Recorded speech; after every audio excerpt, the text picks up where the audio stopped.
안녕하십니까 여러분, 최재쌤입니다.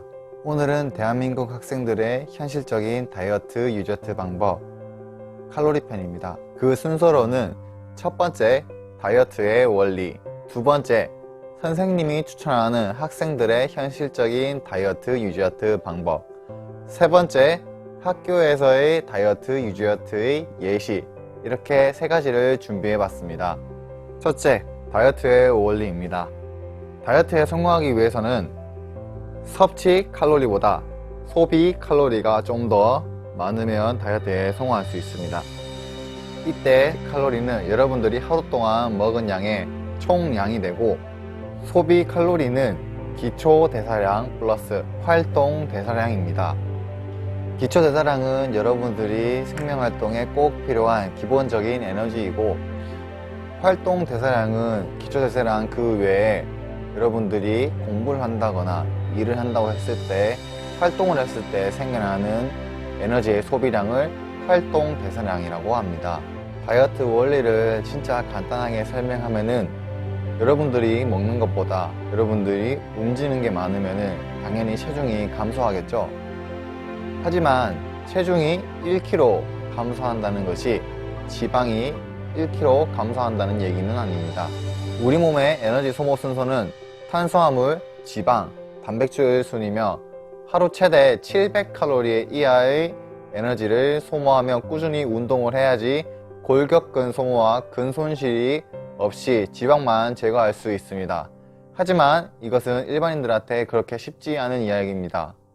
일반인들은 절대로 지방과 단백질 사이에 이 타는 구역을 정확하게 컨트롤하고 정할 수 없습니다.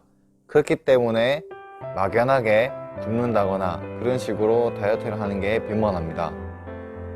우리 그렇게 굶지 말고 칼로리라도 배워가지고 급식이나 활용해가지고 실생활에서 적응하면서 조금 더 건강하게 다이어트를 해보는 건 좀 어떨까요? 두 번째, 선생님이 추천하는 다이어트 방법입니다. 다이어트를 권장하지 않지만 그나마 진짜 다이어트를 하고 싶다고 하면은 선생님은 간헐적 단식 16-8 루틴을 추천해 드리겠습니다.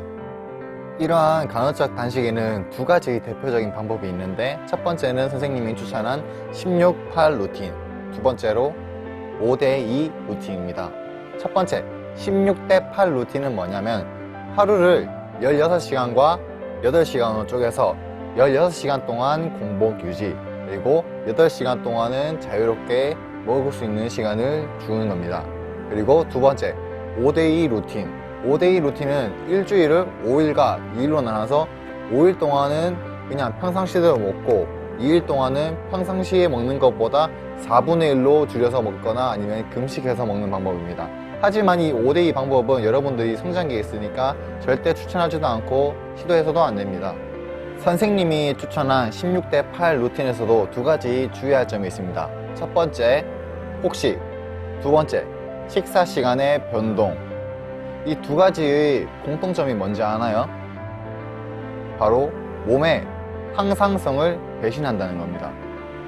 우리의 몸은 항상 일정하게 유지하는 것을 좋아하는데, 이 일정한 걸 유지한 것을 벗어나면은 몸이 위기감을 느끼고 불안함을 느껴서 에너지를 더 저장하려고 합니다. 그러면 폭식, 평소에 먹는 것보다 더 많이 먹는다 하면 그거를 더 저장하려고 하겠죠, 몸의 항상성 때문에. 그리고 두 번째, 시간의 변동. 평소에 내가 12시에 먹었는데 2시에 먹었네? 다음에 언제 먹을지 몰라 하면서 또 그 에너지를 또 보관하려고 하겠죠. 이렇기 때문에 이 두 가지는 유의해서 실시하면 되겠습니다. 정말 다이어트를 원한다면은 선생님이 그나마 제일 안전한 걸 권해드린 거기 때문에, 이마저도 여학생들 같은 경우에 호르몬의 불균형을 초래할 수도 있습니다. 그렇기 때문에 불균형을 초래함에도 불구하고 다이어트를 하고 싶다 하는 학생들은 이 16대8 루틴 말고 여러분들의 24시간 루틴을 만들어서 16대8이 아니라 15대9, 14대10 루틴 이렇게라도 만들어서 여러분들의 몸과 생활에 맞게 그리고 안정적으로 다이어트를 했으면 좋겠습니다. 세 번째, 학교에서 다이어트 유지어트 예시입니다.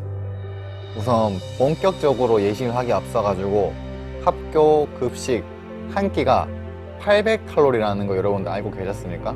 800칼로리면은 라면 한 봉지 반 이상의 칼로리입니다. 그렇지만 선생님이 다음 편에 보여줄 건데 왜 급식을 먹어야 되는지를 다음 편에 알려주도록 하겠습니다.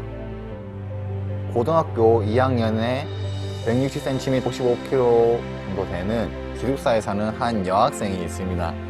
이 여학생은 기숙사에 살기 때문에 아침, 점심, 저녁을 다 급식을 먹을 수밖에 없고 급식 한 끼당 평균 칼로리는 800칼로리입니다. 그러면 이 학생이 하루에 최소 먹는 칼로리의 양은 2400칼로리가 되겠죠. 다음으로 소비 칼로리를 알아보기 전에 기초 대사량 구하는 방법은 여기 자막에 보이는 대로 이렇게가 있고, 이거대로 구하기 귀찮으면은 선생님이 내용란에다가 적어둘 테니까 그 홈페이지에 들어가서 자신의 신상 명세만 등록하면은 여러분의 기초 대사량이 대강 나오니까 한 번씩 해보기 바랍니다. 그럼 이 고등학교 2학년 여학생의 기초 대사량을 이 공식대로 구해보니까 1330칼로리가 나왔습니다.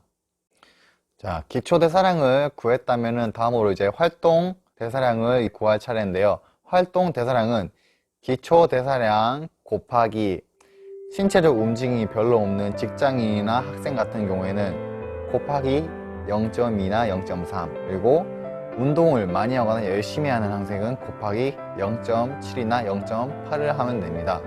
제가 가정하는 이 고등학교 2학년의 학생은 운동을 안 하기 때문에 1333 곱하기 0.3 해가지고 400 정도로 나왔습니다. 자, 그럼 이 여학생의 총합을 구해보도록 할까요? 여학생의 섭취 에너지 800 곱하기 3 2400, 그리고 소모 에너지 기초 대사량 1330칼로리 더하기 활동 대사량 400해서 1730칼로리가 나왔습니다. 그러면은 이 두 개를 빼게 된다면 매일 670칼로리라는 에너지가 남게 됩니다. 매일 670칼로리라는 에너지가 남게 되면 보통 10일이 지나면은 이 여학생은 지방이 1kg 쪄 있을 겁니다.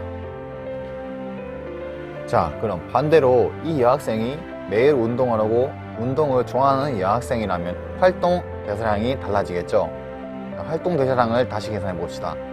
기초 대사량 1330칼로리 곱하기 운동을 열심히 하니까 0.8 하면은 이게 1000에서 1100이 나옵니다. 그렇게 되면 이 친구는 칼로리가 남는 게 아니라 매일 칼로리가 소모되기 시작합니다. 그러면 머지않아서 1kg가 줄어들어 있겠죠.